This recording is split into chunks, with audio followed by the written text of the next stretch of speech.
দুই সপ্তাহের উত্তাল সংঘর্ষ, রক্তপাত, ক্ষেপণাস্ত্র হামলা, পারমাণবিক বোমার গর্জন আর বহু প্রাণের বিনিময়ে অবশেষে মধ্যপ্রাচ্যে শান্তির ইঙ্গিত পাওয়া যাচ্ছে।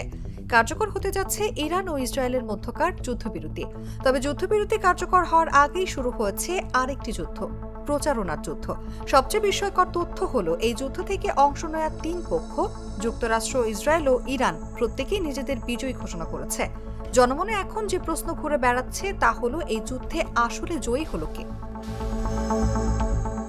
যুদ্ধবিরতি শুরু হয় ডোনাল্ড ট্রাম্পের এক নাটকীয় ঘোষণার মাধ্যমে।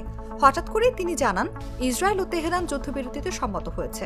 অথচ এই ঘোষণার ঠিক আগ মুহূর্তেই ইরান ইসরায়েলের শহরগুলোর দিকে একের পর এক ক্ষেপণাস্ত্র নিক্ষেপ করে।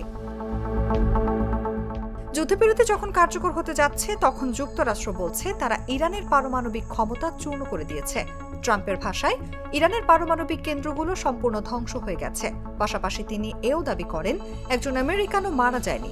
এমনকি কাতারে মার্কিন ঘাঁটিতে ইরানের পাল্টা হামলার পরও ট্রাম্প প্রতিশোধ না নিয়ে উল্টো বলেন, ধন্যবাদ ইরান, আগাম জানিয়ে দেওয়ার জন্য। এদিকে ইসরায়েল বলছে, যুদ্ধ শুরুর আগেই তারা ইরানের গুরুত্বপূর্ণ সামরিক ও গোয়েন্দা কাঠামো গুঁড়িয়ে দিয়েছে। ইরানের ইসলামী বিপ্লবী গার্ডের শীর্ষ কয়েকজন জেনারেলকে হত্যা করেছে তারা। অন্যদিকে ইরানও বলছে তারা মাথা নত করেনি। তাদের বক্তব্য, তারা বিশ্বের সবচেয়ে শক্তিশালী দেশ যুক্তরাষ্ট্রের মুখোমুখি হয়েছে, লড়েছে এবং নিজেদের শর্তে যুদ্ধ থামিয়েছে। ইসরায়েল যুক্তরাষ্ট্র নিজেদের জয় দাবি করলেও বাস্তবতা বলছে ভিন্ন কথা। বিশ্লেষকরা বলছেন, ইরানের থেকে বহু গুণে শক্তিধর দুই দেশ ইসরায়েল যুক্তরাষ্ট্র। ইসরায়েল রাতের আঁধারে চোরের মতো হামলা চালিয়েছে ইরানের উপর। ভয়াবহ হামলার শিকার হয়েও দমানো যায়নি ইরানকে, বরং বাঘের মতো গর্জে ওঠে তারা। পাল্টা হামলা চালিয়ে ইসরায়েলের বুকে কাঁপন ধরিয়ে দেয় ইরান।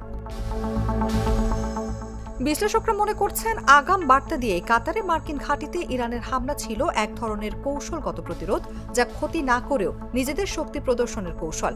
দুই শক্তিশালী দেশের সঙ্গে বুক চিতিয়ে যুদ্ধ করে জয়ী আসলে ইরানকেই বলতে হচ্ছে।